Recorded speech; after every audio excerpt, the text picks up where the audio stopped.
आणि यानंतरची बातमी आहे धुळ्यामधून। धुळे शहरासह जिल्ह्याला पावसानं झोडपून काढलंय। जिल्हा सामान्य रुग्णालय परिसरामध्ये सुद्धा पाणी साचलंय। रुग्णांसह नातेवाईकांचे हाल झाले। धुळे जिल्ह्यामध्ये रुग्णालयापासून पाऊस झालेला आहे। पावसाचं पाणी या रुग्णालयामध्ये शिरलंय आणि याचाच आढावा घेतलाय आमचे प्रतिनिधी तुषार परदेशी यांनी।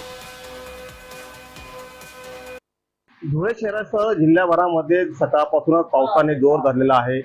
आपण या पावसाचा फटका सर्वसामान्य नागरिकांसह जिल्हा रुग्णालयाला देखील बसलेला आहे। आपण या ठिकाणी पाहू शकतो की धुळे शहरातील हे जिल्हा रुग्णालय या ठिकाणी शहरासह ग्रामीण भागातील रुग्ण या ठिकाणी उपचारासाठी येत असतात। मात्र या ठिकाणी सकल भाग असल्या कारणामुळे या ठिकाणी मोठ्या प्रमाणात पाणी साचले आणि या ठिकाणी पुन्हा तळ्याचं स्वरूप या ठिकाणी आल्यामुळे नागरिकांना आणि जे रुग्ण येतात यांना मोठी कसरत करून या ठिकाणी आपला उपचार करण्यासाठी जावं लागत आहे। या ठिकाणी सिटी स्कॅन विभाग देखील आहे। या ठिकाणी जिल्हा जे हिरे शासकीय भाऊसाहेब वैद्यकीय महाविद्यालय या ठिकाणचे जे रुग्ण येतात सिटी स्कॅन त्यांना या ठिकाणी आणावं लागतं आणि या ठिकाणी पाणी जमा असल्या कारणामुळे रुग्णांचे मोठे या ठिकाणी हाल होत आहे। महापालिका प्रशासन अथवा या ठिकाणी जिल्हा रुग्णालय असेल या ठिकाणी वारंवार तक्रारी करून देखील सुद्धा या ठिकाणचा पाण्याचा निचरा हा होत नाही आणि त्यामुळे याचा सर्वसामान्यांसह रुग्णांना या ठिकाणी या पाण्यातून वाट काढत जावं लागतं आहे।